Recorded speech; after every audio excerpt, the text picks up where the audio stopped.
Good morning, students. In our previous video, we have discussed about the properties of a solution. And in this video, we are going to discuss about the concentration of a solution. Okay? Concentration of a solution. तो concentration क्या चीज होती है solution की, उससे पहले हम ये देखें कि solution खुद में क्या क्या चीजें होती हैं. तो कोई भी solution की बात करें तो a solution has two components. उसके अंदर कितने कंपोनेंट्स हैं? टू कंपोनेंट्स हैं, टू उसके पार्ट्स हैं. The one is solute and the other is solvent. A solution has two components.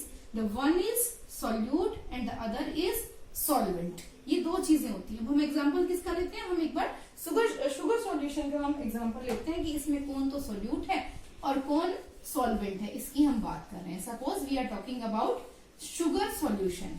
तो हमने क्या कहा? सॉल्यूट. सॉल्यूट कौन होता है? Which dissolve in other component. जो डिजॉल्व होता है, जो घुलता है ना. तो कौन हो गया? पानी और चीनी का अगर हम सॉल्यूशन बना रहे हैं तो कौन घुलेगा? शुगर. और शुगर की अमाउंट कैसी होगी? लेसर अमाउंट में, कम होगा वो. तो सॉल्यूट हमने क्या कहा? विच डिजॉल्व इन, जो अंदर घुलता है वो कौन होता है? सॉल्यूट. और solvent which dissolves the other component, जो दूसरे को अपने अंदर घोलता है वो कौन होता है? Solvent, that is water. अगर हम शुगर सॉल्यूशन बनाना चाह रहे हैं तो हमको क्या करना पड़ेगा? We must take a glass of या जितनी भी आप अमाउंट ले रहे हैं वो क्या लेना पड़ेगा आपको? वाटर लेना पड़ेगा. और फिर इसमें बाहर से स्पून से आपको क्या ऐड करनी पड़ेगी? इसमें शुगर ऐड करनी पड़ेगी, है ना. 1 स्पून 2 स्पून जितनी भी आप ऐड करना चाह रहे हो आपको क्या डालनी पड़ेगी? शुगर डालनी पड़ेगी. फिर मिक्स करना पड़ेगा. तो जिसने डिसॉल्व किया वो तो कौन हुआ? सॉल्वेंट. तो यहाँ पे शुगर सॉल्यूशन में वाटर इज सॉल्वेंट. और जो डिसॉल्व हुआ वो कौन हुआ? सॉल्यूट. कौन डिसॉल्व हुआ? शुगर.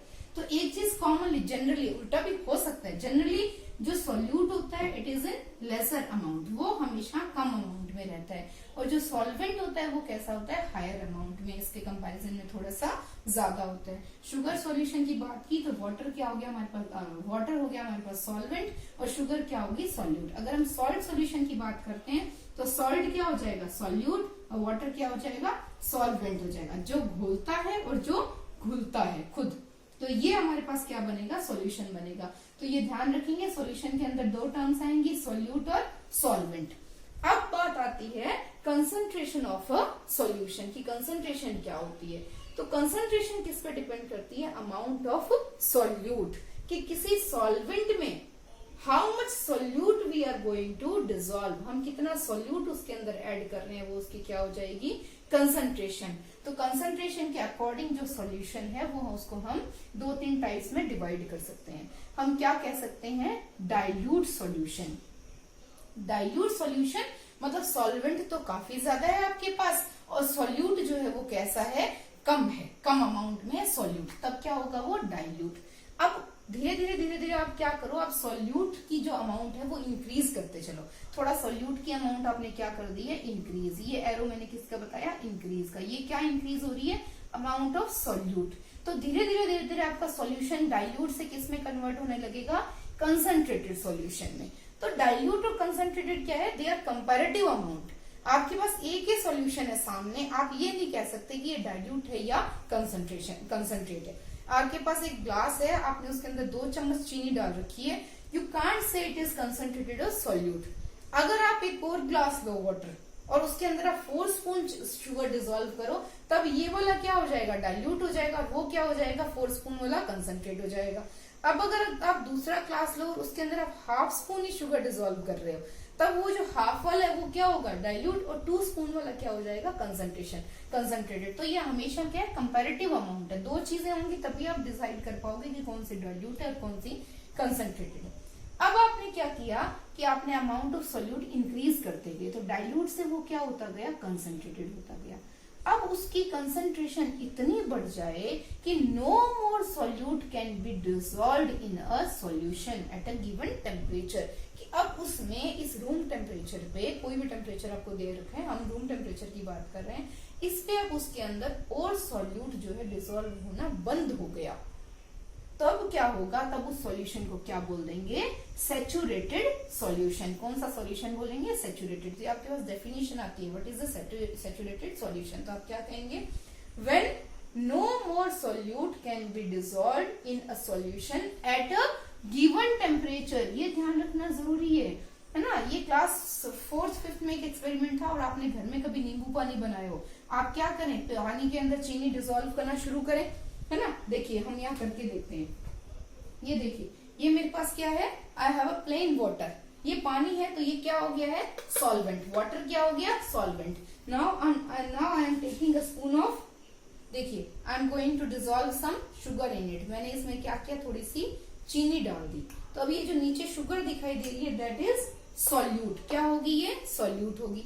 अब मैं इन दोनों को मिक्स कर दूं, ठीक है, इसको मैंने मिक्स कर दिया, तो मिक्स करने के बाद में मेरे पास क्या बन गया, सॉल्यूशन बन गया। अब मैंने थोड़ी सी चीनी मिक्स करी, तो ये क्या हुआ, डाइल्यूट सॉल्यूशन हो गया। अब मैं इसमें और चीनी डाल रही हूँ, now I am going to add 1 more spoon of sugar. इसमें मैंने और चीनी डाल दी, और चीनी डाल दी, मैंने इसको डिसॉल्व किया, तो अब ये सॉल्यूशन कैसा हो गया, कंसंट्रेटेड सॉल्यूशन हो गया, कंसंट्रेटेड हो गया। अब मैं इसमें क्या करूं, एक और स्पून इसके अंदर शुगर ऐड कर दूं और मिक्स कर दूं, तब ये क्या हो जाएगा, ठीक है, ये क्या हो गया है, कंसंट्रेटेड सॉल्यूशन हो गया। अब क्या हुआ, देखिए जितनी इसके अंदर शुगर ऐड होनी थी उतनी तो मैक्सिमम हो गई। अब ये जो नीचे बची हुई शुगर है, I am not able to dissolve this sugar in the solution, ये अब इसके अंदर डिसॉल्व नहीं हो रही है। इस कंडीशन में हम इसको क्या बोलेंगे, कैसा सॉल्यूशन बोलेंगे, saturated solution. When no more solute can be dissolved in a solution at a given temperature। अब टेम्परेचर कौन सा है, रूम टेम्परेचर है। इस रूम टेम्परेचर पे जब मैंने मिक्स किया तो मैक्सिमम जितना मिक्स हो सकता था इतने पानी में चीनी मिक्स हो गई, बाकी अब इसमें मिक्स ही नहीं हो पा रही है, बहुत ज्यादा मीठा हो गया पहले से, तो अब ये कैसा हो गया है, सैचुरेटेड सॉल्यूशन। गिवन टेम्परेचर क्यों कहा है, क्योंकि अगर मैं इसको गर्म कर दूं ना, गैस पे रख दिया मैंने इस पानी को, ये बॉयल हो गया, गर्म हो गया, गर्म होने पर उसके बाद टेम्परेचर इंक्रीज करने पर मैं इसकी सॉल्युबिलिटी इंक्रीज कर सकती हूँ, इसमें और शुगर मैं ऐड कर सकती हूँ। तो टेम्परेचर डिपेंड करता है सॉल्युबिलिटी पे, इसलिए हमने क्या कहा कि गिवन टेम्परेचर पे जितना मैक्सिमम सॉल्यूट अगर डिसॉल्व हो गया तब उस सॉल्यूशन को क्या बोल देंगे, सैचुरेटेड सॉल्यूशन। अब ये सैचुरेटेड बन गया। सपोज इसके अंदर क्या हुआ, 1.5 स्पून शुगर जो थी वो मिक्स हो गई, इससे ज्यादा इसमें मिक्स नहीं हो रही है, तो अब ये 1.5 स्पून शुगर क्या हुआ, इस सॉल्यूशन की क्या हो गई है, सॉल्युबिलिटी। इस सॉल्यूशन की सॉल्युबिलिटी कितनी है, 1.5 स्पून शुगर। तो सॉल्युबिलिटी की डेफिनेशन आपके पास क्या आएगी, the amount of solute dissolved in a saturated solution at a given temperature is called solubility of that solution. यहाँ पे भी गिवन टेम्परेचर वाली बात आएगी। इस रूम टेम्परेचर पे इसके अंदर जब मैंने शुगर मिक्स करी तो मैक्सिमम इसे 1.5 स्पून शुगर मिक्स हुई, तो मेरे इस शुगर सॉल्यूशन की सॉल्युबिलिटी कितनी है, 1.5 स्पून शुगर। तो अमाउंट ऑफ शुगर यानी amount of solvent, sorry amount of solute, तो the amount of solute dissolved in a saturated solution at a given temperature is called solubility। तो आपको दो definitions ध्यान रखनी है, एक कौन सी ध्यान रखनी है, सैचुरेटेड सॉल्यूशन की, दूसरी सॉल्युबिलिटी की। सैचुरेटेड सॉल्यूशन मतलब जब और सॉल्यूट मिक्स नहीं हो सकता है तब कौन सा सॉल्यूशन होगा, सैचुरेटेड होगा। सॉल्युबिलिटी, उस सैचुरेटेड के अंदर आपने कितना सॉल्यूट डाल दिया है मैक्सिमम, वो क्या होगी, सॉल्युबिलिटी होगी। ठीक है, ये आपको ध्यान रखना है। अब हमें कुछ फॉर्मूला से हम देखें कि सॉल्यूशन की कंसंट्रेशन हम कैसे फाइंड कर सकते हैं। तो कंसंट्रेशन ऑफ अ सॉल्यूशन हमने क्या कहा था कि सॉल्यूट कितना डिसॉल्व है और सॉल्यूशन कितना है, तो amount of solute upon amount of solution, ये फॉर्मूला हम कह सकते हैं। या फिर हम सॉल्यूशन की बात नहीं करके किसकी बात कर सकते हैं, सॉल्वेंट की, तो amount of solute upon amount of solvent, इस फॉर्मूला से हम सॉल्यूशन की कंसंट्रेशन फाइंड कर सकते हैं। अब हमारे पास बुक में क्या दे रखा है कि जो सॉल्यूशन है हमारा, सॉल्यूशन की दो तरह की हमें कंसंट्रेशन की परसेंटेज दे रखी है। एक है mass by mass percentage of concentration of solution. Mass by pass क्या निकालना है, परसेंटेज निकालना है आपको। अब मास बाय मास, यानी कि ऊपर भी क्या आना चाहिए, मास आना चाहिए, और यहाँ पे भी क्या आना चाहिए, मास आना चाहिए, और क्योंकि परसेंटेज है तो मल्टीप्लाई में क्या आना चाहिए, 100 आना चाहिए। मास by mass, percentage of concentration of solution, तो सॉल्यूशन की कंसेंट्रेशन है तो ऊपर तो किसका, सॉल्यूशन की कंसेंट्रेशन किस पे डिपेंड करती है, सॉल्यूट पे, तो mass of solute upon mass of solution, ये फॉर्मूला आप ध्यान रखेंगे, इस पे क्वेश्चंस आएंगे। ये तो कैसी कंसेंट्रेशन हुई, मास बाय मास कंसेंट्रेशन। एक फॉर्मूला आपके पास और है, मास बाय मास कंसेंट्रेशन नहीं होके मास बाय वॉल्यूम कंसेंट्रेशन है, मास बाय वॉल्यूम कंसेंट्रेशन है। तो अब क्या हो जाएगा, मास बाय क्या हो जाएगा, वॉल्यूम हो जाएगा, सेम फॉर्मूला लेकिन मास बाय वॉल्यूम। तो mass of solute upon volume of solution, solution आएगा यहाँ पे मल्टीप्लाई बाय 100, ये हमारे पास फॉर्मूला हो जाएंगे। ठीक है, इन दोनों को आप ध्यान रखेंगे, मास by mass percentage of concentration of solution and mass by volume percentage of concentration of solution. इसके बेस पे बहुत सारे क्वेश्चंस आपको पूछे जाते हैं एग्जाम में। अभी आपके बुक में एक एग्जाम्पल दे रखा है, एग्जाम्पल 2.1, उसको करते हैं हम। एग्जाम्पल 2.1, जब भी आप क्वेश्चंस न्यूमेरिकल सॉल्व करेंगे, आप सबसे पहले लिखेंगे गिवन, मतलब आपको क्या क्या इंफॉर्मेशंस गिवन है। अब गिवन क्या है, हमें क्वेश्चन में लिखा है ए solution contains 40 gram of common salt, है ना, तो common salt how much in amount, 40 grams. अब कॉमन सॉल्ट है, सॉल्यूशन बन रहा है, तो सॉल्ट क्या होगा, ये सॉल्यूट होगा, सॉल्यूट। ये क्या है इसका, ग्राम्स में है तो क्या है, मास है, मास ऑफ सॉल्यूट, ये हमें गिवन है। नेक्स्ट क्या दे रखे है इसमें, 40 grams of common salt in 320 gram of water. 320 ग्राम क्या है, वाटर है। वाटर क्या चीज है जी, वाटर है सॉल्यूट, है ना, सॉरी सॉल्यूट नहीं, वाटर है सॉल्वेंट। तो मास ऑफ सॉल्वेंट, ये हमारे पास क्या दिया हुआ है, ग्राम्स में 320 ग्राम्स दे रखा है। Calculate the concentration in terms of mass by mass percentage of solution. हमें ये काउंट करना है, क्या, मास बाय मास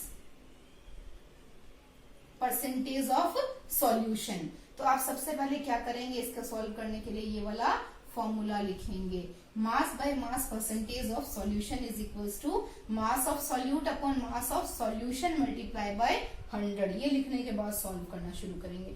आप देखिए, मास of solute given here 40 grams, mass of solution ये किसकी दे रखी है, सॉल्वेंट की। ये किसका मास दे रखा है, सॉल्वेंट का, सॉल्यूशन का नहीं दे रखा। कैसे फाइंड करेंगे, सॉल्यूशन कैसे बनता है, सॉल्यूट को सॉल्वेंट में डिसॉल्व करने पर सॉल्यूशन बनता है।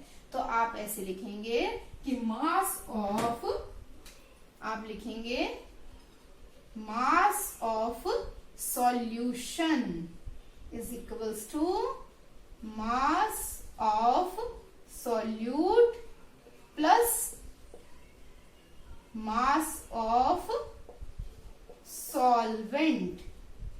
तो यहां से ये हो जाएगा 40 प्लस 320 इज इक्वल्स टू कितना हो गया, 360 ग्राम्स।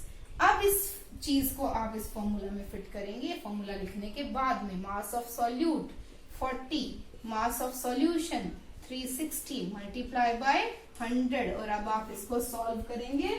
इसको जब आप सॉल्व करेंगे तो आपके पास आ जाएगा 11.1, और ये किस में है, परसेंटेज में है, तो इसलिए आप साथ में क्या लगा देंगे, परसेंट। ये क्या आ जाएगा, मास by mass concentration of a solution. तो इस तरह के एग्जाम्पल आपको बुक में दिए हुए हैं, और ऐसे क्वेश्चंस आपसे एग्जाम में किसी भी तरीके से पूछे जा सकते हैं। आपको बस ये ध्यान रखना है कि सॉल्यूट दे रखा है, उसके साथ में सॉल्वेंट दे रखा है, सॉल्यूशन दे रखा है।